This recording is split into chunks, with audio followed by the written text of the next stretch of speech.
السلام عليكم ورحمة الله وبركاته. الحمد لله رب العالمين، والصلاة والسلام على رسوله الأمين وعلى آله وصحبه أجمعين ومن تبعهم بإحسان ومن تبعهم بإحسان إلى يوم الدين. باب نکاح الکفار، یہ باب ہم پڑھ چکے ہیں۔ اس کے بعد ایک چھوٹی سی جو فصل ہے اسی کے ذیل میں، تو اس فصل کو ہم لوگوں کو پڑھنا ہے۔ باب نکاح الکفار، اور اس کے ذیل میں جو فصل ہے وہ ہے فصل فی فسخ نکاح الاماء۔ فصل فی فسخ نکاح الاماء، لونڈیوں کے نکاح کے فسخ کے بارے میں، لونڈیوں سے نکاح کے فسخ کے بارے میں۔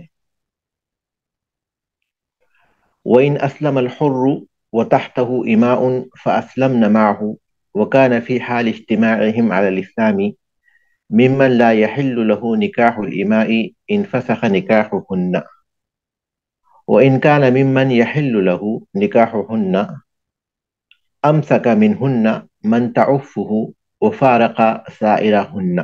اور اگر کوئی آزاد شخص اسلام قبول کرے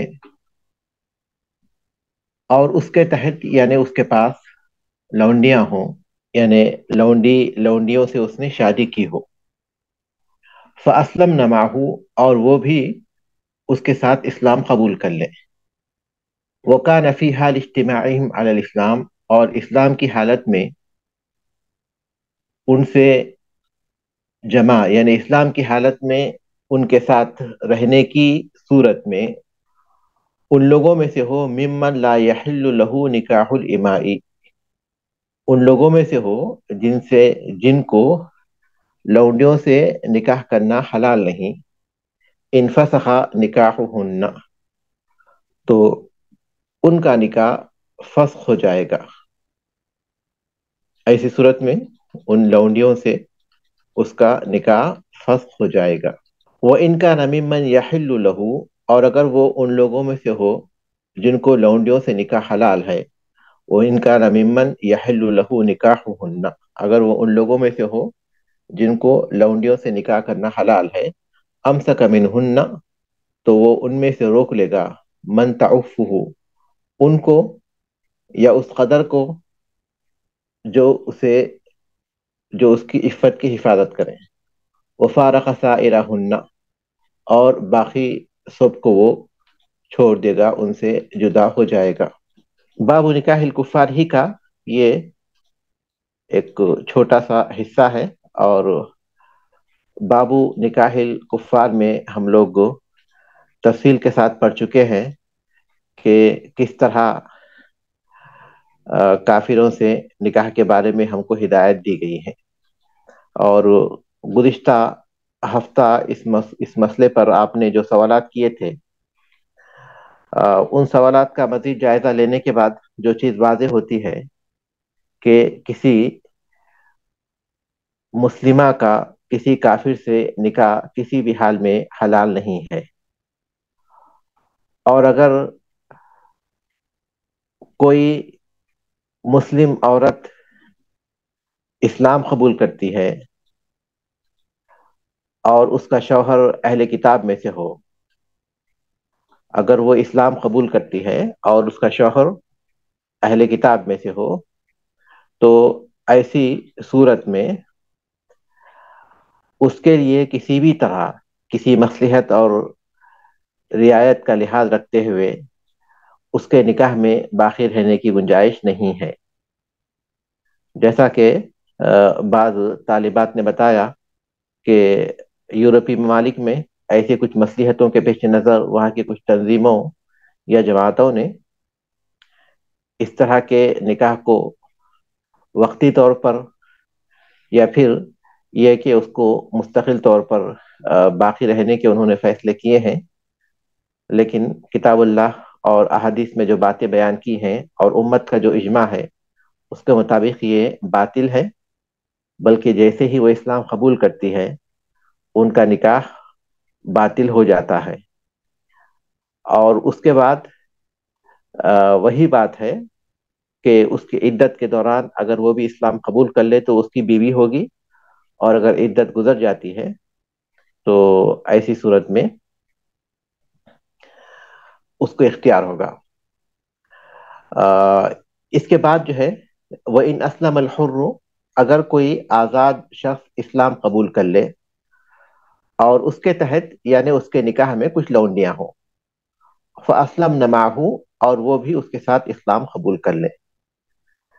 اس باب کا تعلق اس بات سے ہے کہ ہم لوگ پڑھ چکے ہیں کہ لونڈیوں سے نکاح کرنا حلال نہیں ہے مگر کچھ شرطوں کے ساتھ. لونڈیوں سے استفادے کی گنجائش دی گئی ہے، لیکن ان سے نکاح کو بعض شرطوں کے ساتھ حلال کیا گیا ہے.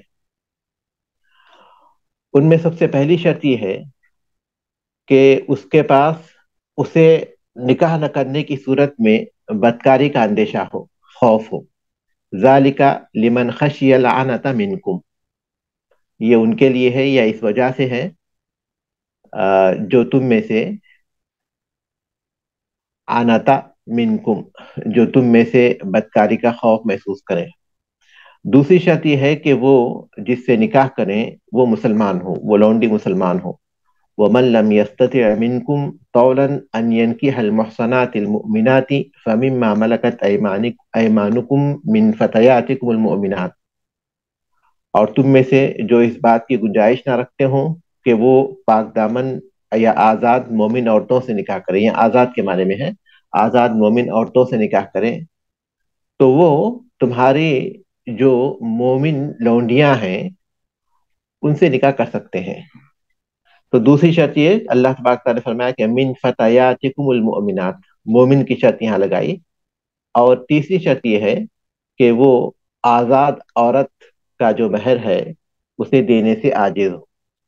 یہ تین شرطیں جب ہوں گی کہ آزاد عورت کا مہر دینے کی اس کے پاس استطاعت نہ ہو، اپنے نفس پر زناکاری کا اندیشہ ہو، اور پھر تیسری شرط یہ ہے کہ وہ مسلمان ہو، وہ لونڈی مسلمان ہو، ان تین شرطوں کے ساتھ وہ نکاح کر سکتا ہے. تو اسی لیے مؤلف رحمۃ اللہ علیہ کہتے ہیں کہ اگر کوئی آزاد اسلام قبول کر لے اور اس کے تحت یعنی اس کے نکاح میں کچھ لونڈیاں ہوں اور وہ بھی اس کے ساتھ اسلام قبول کر لے، اور اسلام کی حالت میں ان کے اجتماع کی صورت میں یعنی اسلام مسلمان ہونے کی صورت میں وہ ان لوگوں میں سے ہو جن کو لونڈیوں سے نکاح کرنا حلال نہیں ہے، یعنی جو تین شرطیں ہیں وہ تین شرطوں میں سے اس کے پاس کوئی شرط نہیں پائی جاتی، یعنی مثلا وہ مالدار ہے، یا پھر یہ کہ وہ بغیر شادی کے بھی رہ سکتا ہے، اپنی زنا کا خوف اس پر نہیں ہے.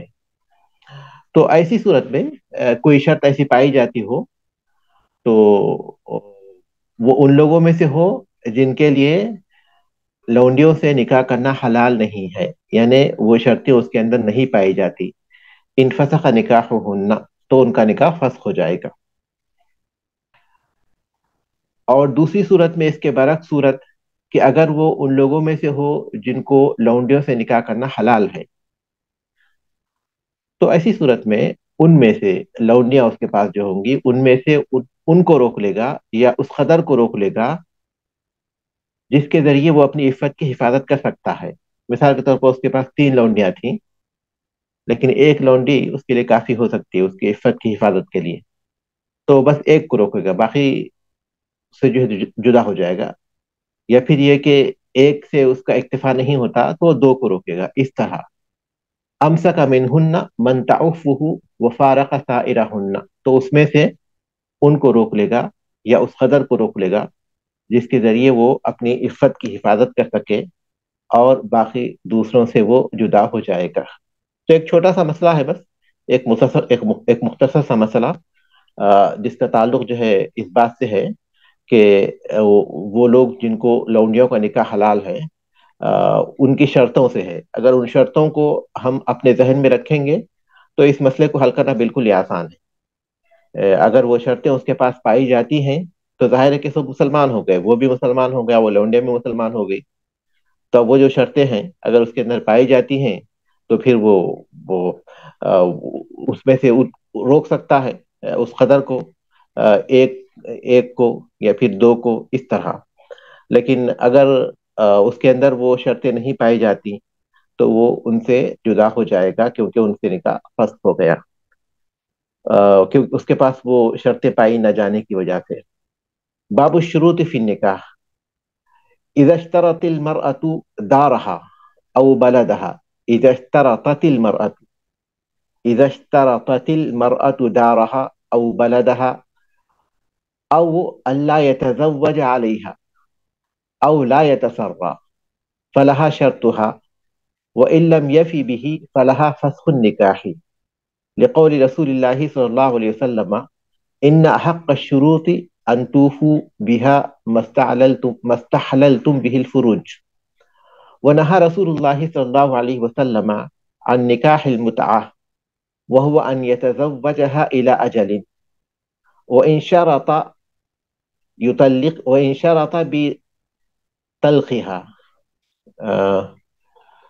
کیا ہے یہ الفاظ عبارت میں کہ اس کتاب میں واضح نہیں، یہاں کیا لکھے ہوئے ہیں؟ یہاں پہ ہے ان شرط ان یطلقها فی وقتی بعینہ لم یصح ہاں صحیح. کذالک. وَإِن شَرَطَ أَن يُطَلِّقَهَا وَإِن شَرَطَ أَن يُطَلِّقَهَا، یہ عبارت صحیح ہے. وَإِن شَرَطَ أَن يُطَلِّقَهَا فِي وَقْتٍ بِعَيْنِهِ لَمْ يَصِحَّ كَذَلِكَ لَمْ يَصِحَّ كَذَلِكَ. اس کے بعد ہے لم يصح كذلك کے بعد ہے وَنَهَى عَنِ الشِّغَارِ وَهُوَ أَن يُزَوِّجَ الرَّجُلُ ابْنَتَهُ على أن يزوجه الآخر ابنته ولا صداق بينهما. ولعن رسول الله صلى الله عليه وسلم المحلل والمحلل له وهو أن يتزوج المطلقة ثلاثا ليحلها لمطلقها. نکاح میں شرطوں کا باب. باب الشروط فی النکاح، نکاح میں شرطوں کا باب.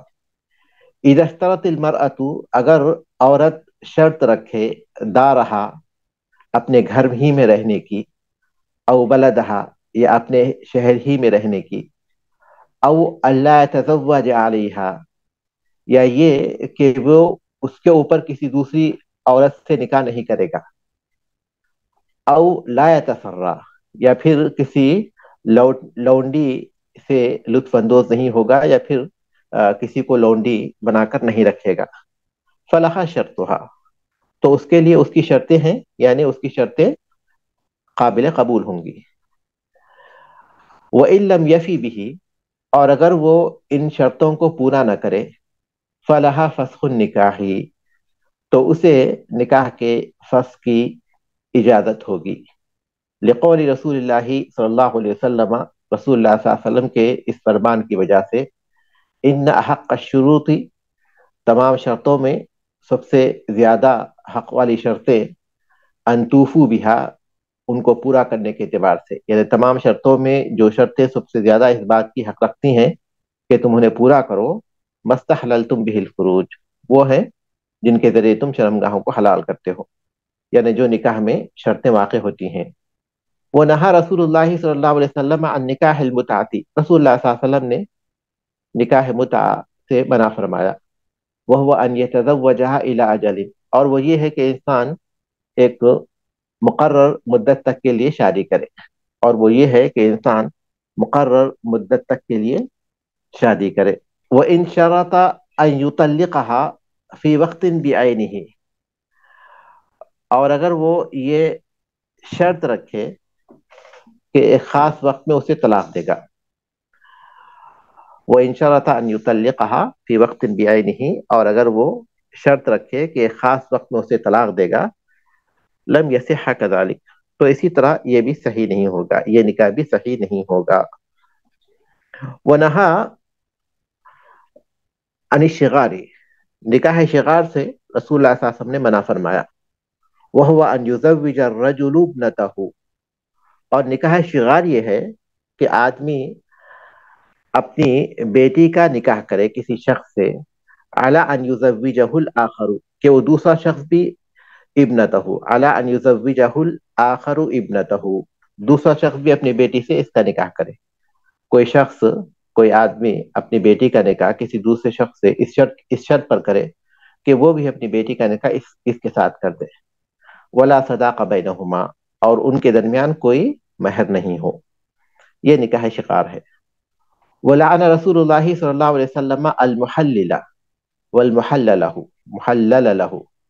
رسول اللہ صلی اللہ علیہ وسلم نے حلالہ کرنے اور جس کے لیے حلالہ کیا جائے ان پر لعنت فرمائی ہے. وہ ان یتزوج المطلقۃ، اور نکاح حلالہ یہ ہے کہ کوئی آدمی کسی مطلقہ عورت سے نکاح کرے. ثلاثاً مطلقۃ ثلاثاً، کوئی آدمی کسی ایسی مطلقہ سے نکاح کرے جسے 3 طلاقیں دی جا چکی ہوں. لیحلها، تاکہ وہ اس عورت کو حلال کرے. لمطلقها، اسے طلاق دینے والے کے لیے، تاکہ وہ اس عورت کو حلال کرے اس کے لیے جس نے اسے طلاق دی ہے. نکاحی کے متعلق باب ہے، باب الشروط فی النکاح. ہم اس سے پڑھ چکے ہیں، اس سے پہلے پڑھ چکے ہیں شروط النکاح. بابو شروط النکاح یہ پڑھ چکے ہیں، نکاح کی شرطوں کا باب. اور یہ ہے باب الشروط فی النکاح. وہ شروط النکاح تھے، یہ ہے الشروط فی النکاح. دونوں میں فرق پایا جاتا ہے. شروط النکاح جو ہے جیسے کہ عورت کے لیے ولی کا ہونا اور دونوں کا راضی ہونا، شوہر اور بیوی کا، لڑکا لڑکی کا جو ہے راضی ہونا، یہ وہ چیزیں ہیں جن کو ہم شروط النکاح کہتے ہیں، نکاح کی شرطیں ہیں.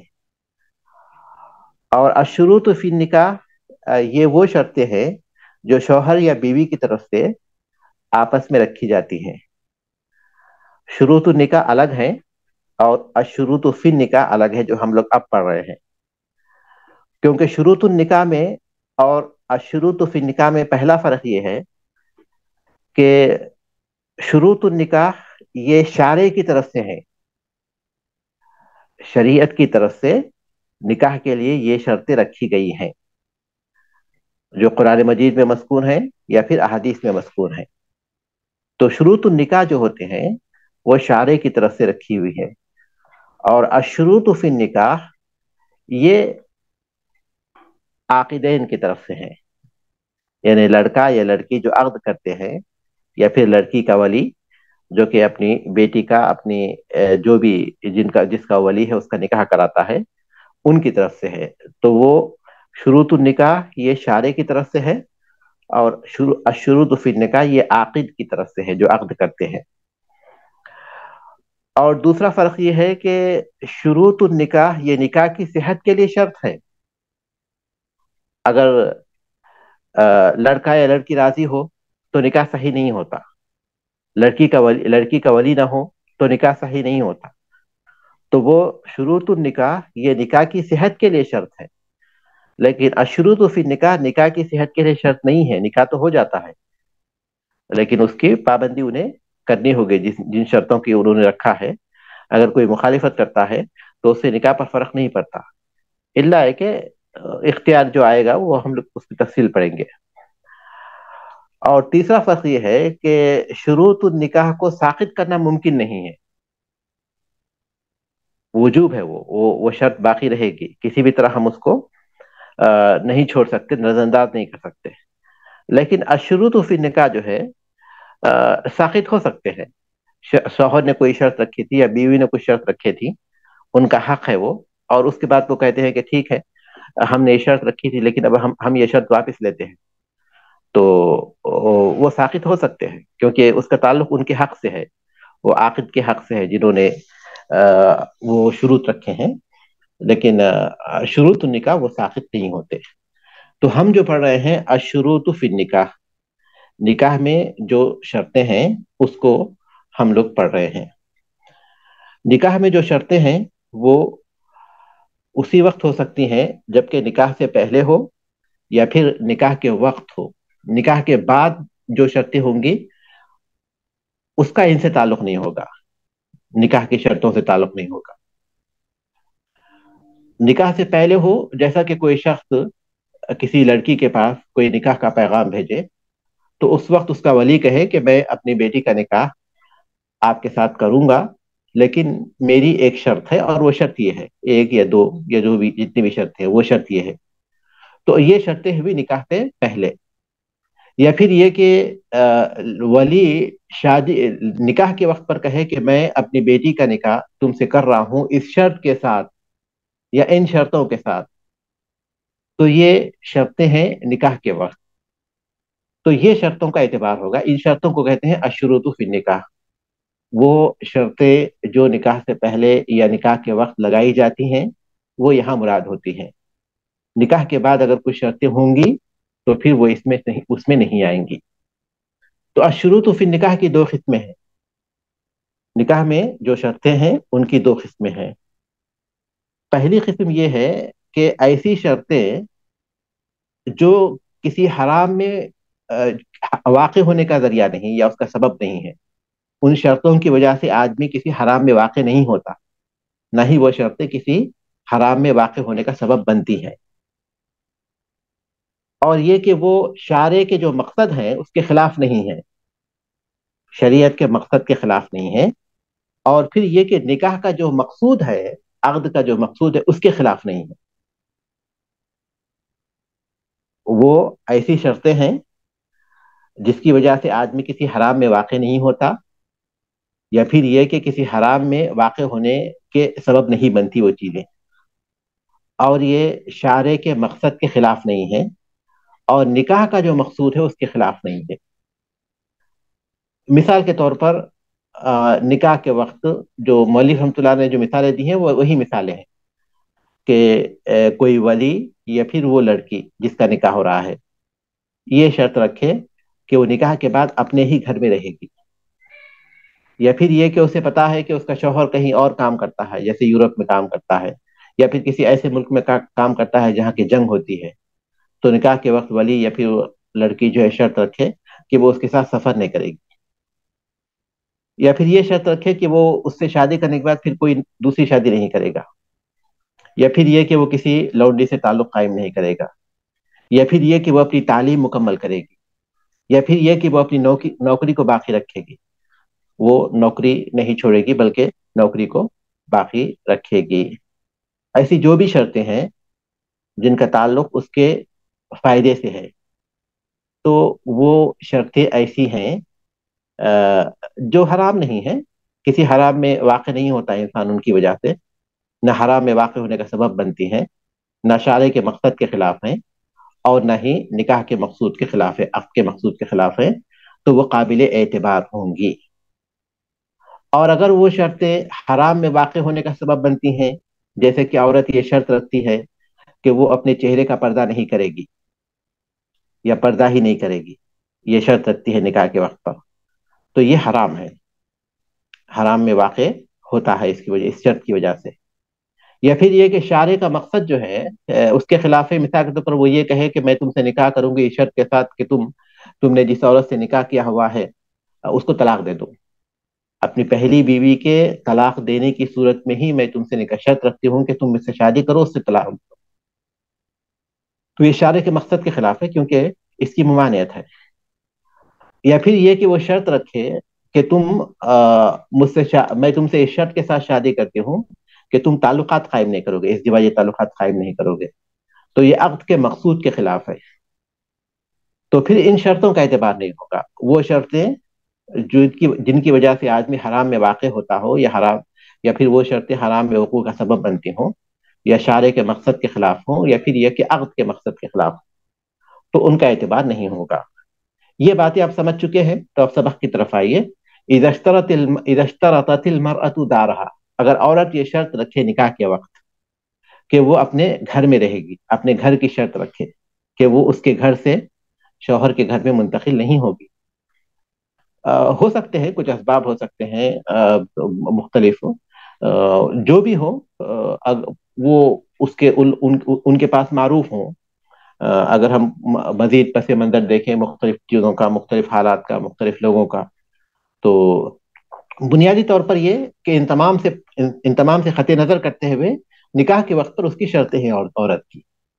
وہ یہ کہ وہ اپنے گھر میں رہے گی، او بلدہا، یا پھر یہ کہ وہ اپنے شہر میں رہے گی، شوہر اس کو جو ہے اپنے ساتھ سفر میں نہیں لے جائے گا، کسی دوسرے مقام کو منتقل نہیں کرے گا، یا پھر یہ شرط لگائے کہ وہ کسی اور عورت سے نکاح نہیں کرے گا، یا پھر یہ کہ وہ لونڈی سے تعلق قائم نہیں کرے گا، فلہا شرطہا، تو اس کے لیے اس کی شرطیں ہیں، یعنی اس کی شرطیں قابل اعتبار ہوں گی۔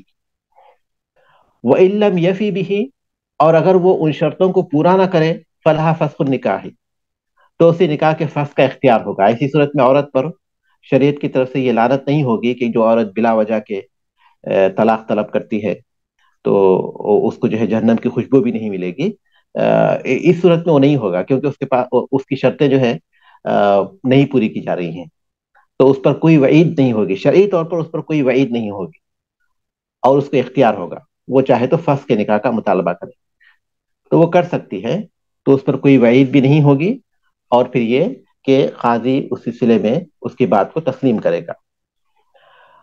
اللہ کے رسول صلی اللہ علیہ وسلم نے فرمایا ان احق الشروط ان توفوا به ما استحللتم به الفروج، یہ جو شرطیں ہیں نکاح کے وقت پر عورت کی طرف سے لگائی جاتی ہیں، تو ان شرطوں کو مان کر تم اسے نکاح کر رہے ہو، یعنی ان شرطوں کو مان کر تم نے اسے اپنے لیے حلال کیا ہے۔ تو یہ وہ بات ہے جس کی وجہ سے جتنی بھی شرطیں لگائی جاتی ہیں ان تمام شرطوں میں یہ شرطیں جو نکاح کے وقت لگائی جاتی ہیں پورا کیے جانے کی زیادہ حقدار ہوتی ہیں، کیونکہ اس کی وجہ سے تم کسی چیز کے حلال تک پہنچے ہو، تو پھر اس کا لحاظ کرنا یہ تمہارے لیے ضروری ہے۔ تو ان شرطوں کا اعتبار ہوگا۔ وَنَهَى رسول اللہ صلی اللہ علیہ وسلم عن نکاح المتعتی، رسول اللہ صلی اللہ علیہ وسلم نے نکاح متع سے حرام کیا، نکاح متع سے منع کیا۔ نکاح متع کس کو کہتے ہیں؟ اس کی تعریف ہے وَهُوَ أَن يَتَزَوَّجَهَا إِلَى أَجَلٍ، اور وہ یہ ہے کہ وہ اس عورت سے نکاح کرے ایک مقرر مدت تک کے لیے، وہ مدت معلوم ہو یا معلوم نہ ہو۔ مدت معلوم ہو مثلا یہ کہ میں نکاح کرتا ہوں تم سے 1 سال کے لیے، 6 مہینے کے لیے، یا 2 سال کے لیے، 3 سال کے لیے، مدت معلوم نہ ہو، مجہول ہو، جیسا کہ میں تم سے نکاح کرتا ہوں رمضان تک، رمضان کا مہینہ آنے تک، یا پھر حج کے موسم کے آنے تک، یا پھر یہ کہ میں تم سے نکاح کرتا ہوں فلاں شخص کے پہنچنے تک، یا اتنی مدت میں جتنی مدت میں اس شہر میں رہ رہا ہوں، میں جتنی مدت اس شہر میں رہ رہا ہوں اتنی مدت میں تم سے نکاح کرتا ہوں۔ تو یہ الا اجل ہے، ایک مقرر مدت تک کے لیے نکاح کرے، وہ مدت معلوم ہو یا مجہول ہو لیکن مقرر ہے، مدت جو ہے مقرر ہے، معلوم ہوگی یا پھر مجہول ہوگی، باقاعدہ اس کو تو متعین کیا جائے گا مہینے سال کے اعتبار سے، یا پھر یہ کہ کسی حالت کے اعتبار سے اسے متعین کیا جائے گا۔ تو یہ نکاح متع ہے۔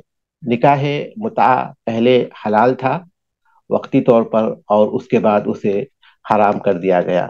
اس سلسلے میں بہت سی احادیث ہیں، بعض اہل علم اس کی حلت کی طرف گئے ہیں، لیکن راجح جو قول ہے اور جس کے بارے میں ہمیں کئی باتیں واضح طور پر پہنچی ہیں، وہ یہی ہیں کہ وہ حرام ہے، جیسا کہ اللہ کے رسول صلی اللہ علیہ وسلم نے اعلان کیا تھا یا ایھا الناس انی قد کنت اذنت لکم فی الاستمتاع من النساء، اے لوگو میں نے تمہیں عورتوں سے تمتع کرنے کی اجازت دی تھی، وان اللہ قد حرم ذلک الی یوم القیامہ، اللہ تبارک و تعالیٰ نے قیامت تک کے لیے اسے حرام کر دیا ہے۔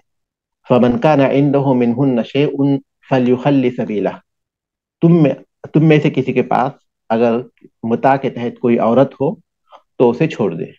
ولا تأخذوا مما آتیتموہن شیئا، اور جو کچھ تم نے دیا ہے اس میں سے کچھ نہ لو، کیونکہ مہر کی تو حقدار ہے لیکن وہ نکاح نہیں ہوا کیونکہ وہ نکاح متع تھا۔ تو مختلف احادیث ہیں جس میں صحابہ کرام نے اس بات کو روایت کیا ہے کہ یہ شروع میں جائز تھا، اس کے بعد اس کو ہمیشہ کے لیے حرام کر دیا گیا۔ اب شیعہ کے علاوہ کوئی نہیں، بعض اہل علم ہیں جو اس کے قائل ہیں، لیکن اس کی وجہ اس کے اسباب جو ہے کچھ اور ہو سکتے ہیں، لیکن شیعہ جس طرح سے اس کے حلت کے قائل ہے وہ عجیب و غریب بات ہے، یہاں تک کہ وہ اس کو عبادت سمجھتے ہیں۔ نکاح متع ان کے پاس باقاعدہ عبادت سمجھا جاتا ہے، جس پر بڑے بڑے ثواب کی جو ہے احادیث ان کے پاس پائی جاتی ہیں۔ جو انہوں نے جوڑ لی ہیں بڑے بڑے ثواب کی خوشخبری کے طور پر. تو یہ جو ہے شیعہ کے سوا کوئی اور نہیں ہے جو نکاح متع کے سلسلے میں اس طرح کا رویہ اپنائے ہوں. تو یہ مقرر مدت تک کے لیے نکاح کے جو بنیادی مقصود ہیں اس کے خلاف ہے یہ نکاح. کیونکہ اس میں خاندان کا استقرار نہیں پایا جاتا، اس میں کوئی امن نہیں پایا جاتا رشتے میں، اور اس رشتے میں تعلیم و تربیت کا کوئی مفہوم نہیں پایا جاتا. تو وہ تمام رشتے، وہ تمام چیزیں جو نکاح کا اصل مقصود ہے، وہ متاع میں مفقود ہوتے ہیں، وہ متاع میں مفقود ہوتے ہیں. اس لیے اس میں اس کو حرام کیا گیا ہے.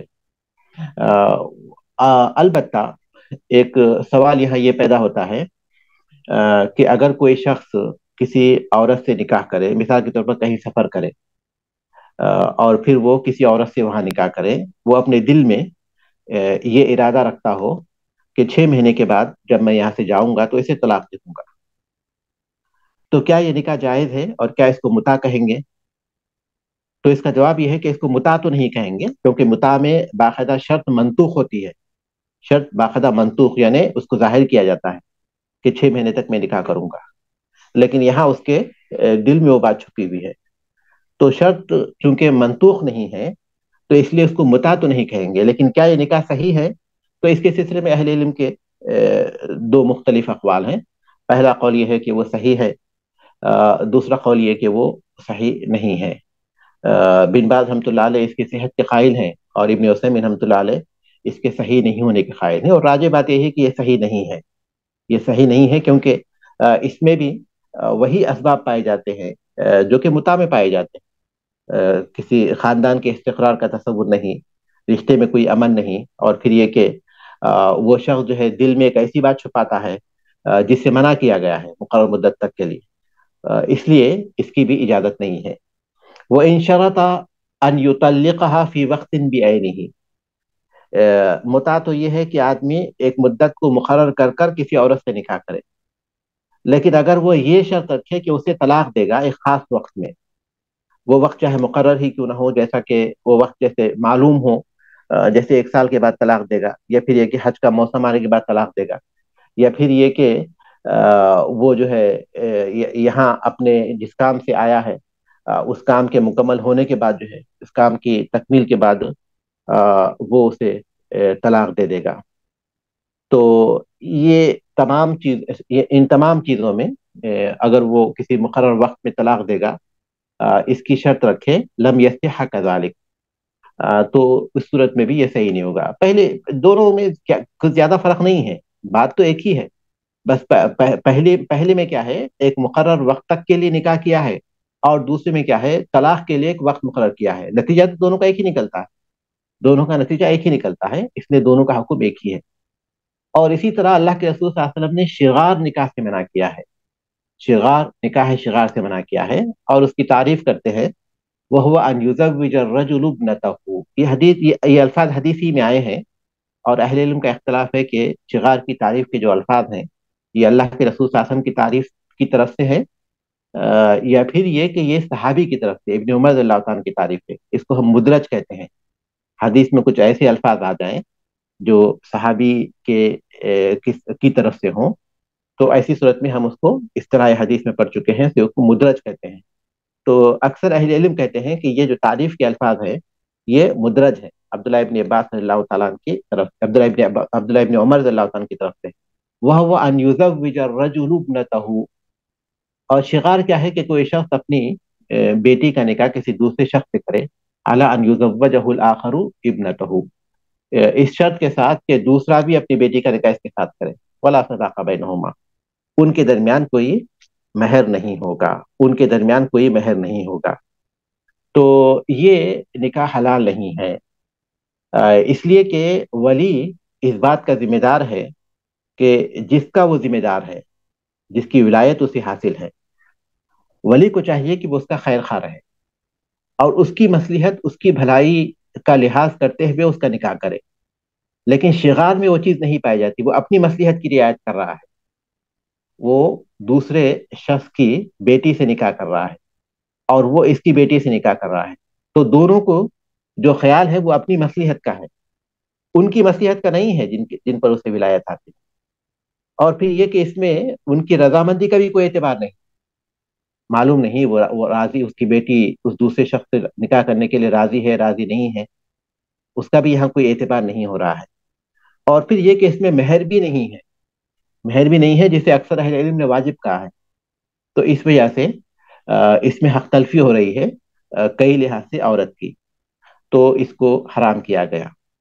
ایک سوال یہاں یہ پیدا ہوتا ہے کہ اگر وہ مہر کے ساتھ کریں، شرط یہ ہے کہ تم میری بیٹی کا نکاح مجھ سے کرو، میں تمہاری بیٹی کا نکاح تم سے کروں، یا تم میری بہن کا نکاح مجھ سے کرو اور میں اپنی بہن کا نکاح تم سے کروں، جن پر اسے ولایت حاصل ہے، مثال کے طور پر بیٹی ہے یہاں، تو اور وہ مہر بھی مقرر کر لے، تو کیا ایسی صورت میں جائز ہوگا؟ بعض اہل علم نے کہا کہ جائز ہے، لیکن اکثر اہل علم کہتے ہیں کہ یہ جو تعریف کے الفاظ ہیں یہ مدرج ہے، یہ صرف مثال کے طور پر ہے، عبداللہ ابن عمر رضی اللہ تعالیٰ عنہ کے صرف مثال کے طور پر ہے، طلاق کا جو اس میں ذکر ہے، صداقہ بینہما کے جو الفاظ ہیں، ورنہ حقیقت یہ ہے کہ اگر مہر ہوگا بھی تب بھی یہ جائز نہیں ہے۔ دونوں ان کی ولایت میں جو لڑکی ہے ان کا نکاح وہ کر رہے ہیں آپس میں، وہ اس سے نکاح کر رہا ہے اور یہ اس سے نکاح کر رہا ہے، ادنا بدلی جس کو کہتے ہیں، آپس میں نکاح کر رہے ہیں، مہر بھی انہوں نے مقرر کیا ہے، تب بھی وہ جائز نہیں، کیونکہ جو اسباب تھے وہ اسباب اب بھی موجود ہے مہر کے علاوہ، مثال کے طور پر طرفین کی جو رضامندی ہے، جو لڑکی کی جو رضامندی ہے وہ یہاں موجود نہیں ہے، اور ولی کی مصلحت کا اس میں اعتبار ہو رہا ہے، جن پر اسے ولایت حاصل ہے ان کی مصلحت کا اعتبار کرنا چاہیے نکاح میں، اس کا کوئی اعتبار نہیں ہے۔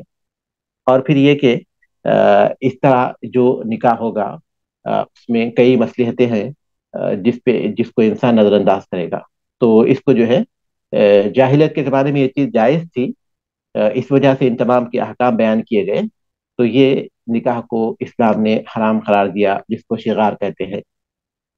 اور آخری جو مسئلہ ہے وہ حلالہ کے بارے میں، جو آج ایک معروف مسئلہ ہے، ہندوستان میں خاص طور پر اب ایک حکومت کے ہاتھ میں ایک اعلی کار بن چکا ہے، اس سے ہمیں معلوم ہوتا ہے کہ مسلمانوں کو جو مسائل پیدا ہو رہے ہیں، اس میں سے مسائل کی ایک بڑی تعداد ایسی ہے جو مسلمانوں نے اپنے ہاتھوں سے پیدا کیے ہیں، اپنے ہاتھوں سے مسلمانوں نے پیدا کیے ہیں۔ طلاق ثلاثہ کا مسئلہ بھی یہی ایسے ہی تھا، طلاق کا مسئلہ مسلمان آپس میں اگر اس بات کو مان لیتے کہ قرآن کے نظم میں، یعنی پوری مسلم دنیا، چاہے وہ اہل حدیث ہوں، حنفی ہوں، کوئی بھی ہوں، اس بات کو مانتے ہیں کہ طلاق سنی یہ ہے کہ آدمی ایک ایسے وقت میں جبکہ عورت پاک ہو جائے، اور اس پاکی کی حالت میں شوہر نے اس سے تعلق قائم نہیں کیا، عورت حائضہ تھی، پاک ہو گئی، اور شوہر نے اس سے کوئی تعلق قائم نہیں کیا، تو اس حالت میں اس کو چاہیے کہ ایک طلاق دے، یہ طلاق سنی ہے۔ اس طرح وہ 3 طلاقیں دے سکتا ہے، تمام دنیا اس کو مانتی، لیکن پھر اس کے بعد کہتے ہیں کہ تینوں طلاق اگر ایک ساتھ دیں گے تو وہ واقع ہو جائے گی، تو اب تینوں طلاق ایک ساتھ دیتے ہیں تو وہ واقع ہو جاتی ہے، اگرچہ کہ وہ طلاق بدی ہے، اکثر اہل علم یہی کہتے ہیں، لیکن ظاہر ہے کہ وہ اس بات کو مانتے ہیں کہ یہ بدی ہے، اور پھر یہ بھی مانتے ہیں کہ یہ قرآن کے نظم کے خلاف ہے، قرآن میں جس طرح طلاق دینے کی بات کہی گئی اس کے خلاف، اس کے باوجود بھی وہ 3 طلاق کو جو ہے واقع قرار دیتے ہیں۔ اگر اس کا نتیجہ یہ نکلا کہ ہندوستان میں 3 طلاق کو قانونی طور پر جو ہے جرم قرار دے دیا گیا،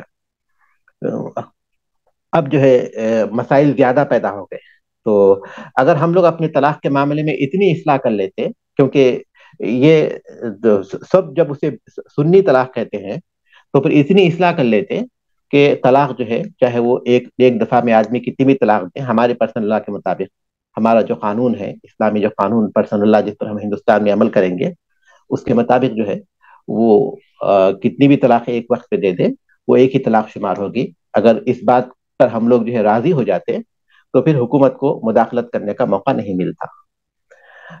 بظاہر ایسا لگتا ہے کہ وہاں غلطی ہوئی ہے، یہ الگ بات ہے کہ ہندوستان کے جو آج پرسنل لا کے جو ذمہ دار ہیں، وہ ایک دفعہ قطر آئے تھے، تو ملاقات ہوئی تھی ان سے، تو یہ سوال جب ان سے کیا گیا، اس وقت وہ سیکرٹری تھے مسلم پرسنل لا بورڈ میں، وہ سیکرٹری تھے، یہ مسئلہ ہندوستان پاکستان دونوں میں ہے، لیکن ہندوستان میں جو ہے چونکہ سیاسی مداخلت کی وجہ سے یہ مسئلہ جو ہے ذرا ٹیڑھا ہو چکا ہے. تو جب ان سے یہ سوال ہوا تھا کہ اس طرح کیوں نہیں کیا گیا مسلم پرسنل لا کی طرف سے، تو انہوں نے بتایا تھا کہ لوگوں میں تعصب بہت زیادہ پایا جاتا ہے. احناف یعنی اپنے حنفی مسلک پر ہم عمل کریں گے، اس پر تعصب بہت زیادہ پایا جاتا ہے.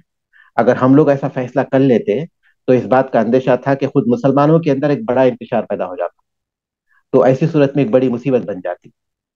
تو معلوم نہیں انہوں نے جس مصلحت کی رعایت کی وہ زیادہ اچھی تھی، یا پھر یہ کہ اس بات کا فیصلہ کر کر دیکھ لیتے وہ زیادہ اچھا تھا. لیکن بنیادی طور پر ان کا اپنا ایک موقف ہے. اب جو دوسرا مسئلہ آ رہا ہے وہ حلالہ کا مسئلہ ہے. اب یہ حلالہ کا مسئلہ بھی ایک بڑا مسئلہ ہے کہ باقاعدہ اس کے لیے لوگ مقرر ہیں اور اس کے بعد حلالہ کراتے ہیں. ایک تو یہ کہ آپ نے طلاق دی خود غلط شکل سے، ایک طلاق جو کہ واقع نہیں ہوئی آپ نے اسے زبردستی واقع قرار دے دیا. اب اس کے بعد اب اس عورت کو جسے طلاق دے دی گئی ہے اپنے لیے حلال کرنے کے لیے، کیونکہ آدمی جب کسی اپنی بیوی کو جب طلاق دے دیتا ہے اور ان کے درمیان جدائی ہو جاتی ہے اور وہ 3 طلاق کے اعتبار سے اسے قبول کر لیا گیا ہے، تو پھر وہ عورت اس وقت تک حلال نہیں ہوتی جب تک کہ کوئی اور شخص اس سے نکاح کرے، پھر وہ اسے طلاق دے، یا پھر یہ کہ اس شخص کا انتقال ہو جائے اور وہ طلاق دے تو اپنی مرضی سے طلاق دے. تو اب یہاں بہانہ کرتے ہیں کہ باقاعدہ وہ اس کے پہلے شوہر کے لیے حلال ہو جائے.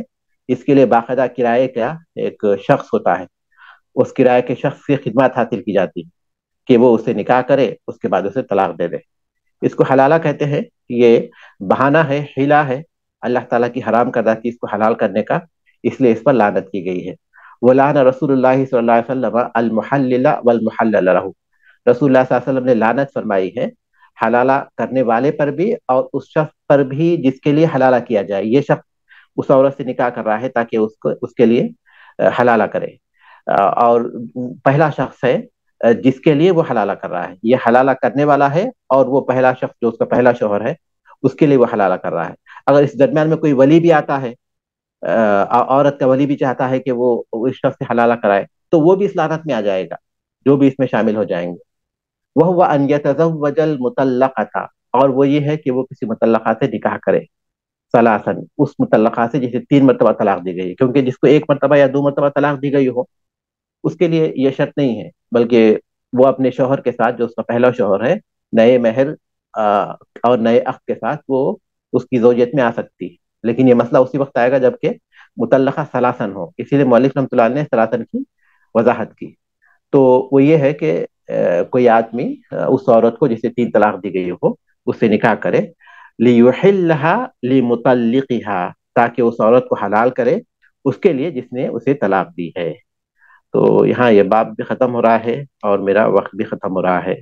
شیخ جو آپ نے بن باز کا جو فتویٰ بتایا تو شیخ انہوں نے کن شرائط پہ مطلب کن آخر ان کے پاس بھی تو کوئی دلائل ہوں گے، اور انہوں نے اس نکاح کو کیا نام دیا ہے؟ اور دوسرا شیخ جو حلالہ کرنے اور جو جس کے لیے کیا جا رہا ہے ان پہ تو لعنت ہے، تو کیا وہ جو عورت جس کے لیے یہ ظلم ڈھایا جاتا تو وہ عورت تو نہیں لعنت کی مستحق ہوگی نا؟ اگر وہ راضی ہے اس سلسلے میں تو وہ بھی اس لعنت میں جو ہے شامل ہوگی، اور اگر وہ راضی نہیں ہے تو وہ اس میں شامل نہیں ہوگی. اس میں بن باز رحمۃ اللہ علیہ جو آپ نے سوال کیا ہے، وہ جو آدمی طلاق کی نیت کے ساتھ نکاح کرتا ہے، وہ خود کہتے ہیں کہ میں نے اس کے جواز کا فتویٰ دیا ہے اس وقت جب کہ میں کمیٹی کا رئیس تھا. اس وقت میں نے اس کا جواز کا فیصلہ دیا تھا، کیونکہ اب یہ جو نیت ہے وہ صرف اس کے اور اس کے رب کے درمیان ہے، کسی اور سے واقف نہیں ہے. وہ کسی ایسے شہر میں جو اجنبی شہر ہے، کسی اپنے ملک کو چھوڑ کر کسی دوسرے ملک میں وہ گیا ہے، اور وہ اس نیت سے نکاح کرتا ہے کہ جیسے ہی اس کی تدریس کی مدت پوری ہو جائے گی، جیسے تعلیم حاصل کرنے کے لیے گیا ہے، یا پھر یہ کہ وہ موظف کے طور پر گیا ہے یا نوکری کے لیے گیا ہے اتنی مدت تک کے لیے، اس کے بعد طلاق دے دے، تو وہ کہتے ہیں کہ فلا باس بہذا عند جمہور العلماء، تو جمہور اہل علم کے پاس اس میں کوئی حرج نہیں ہے.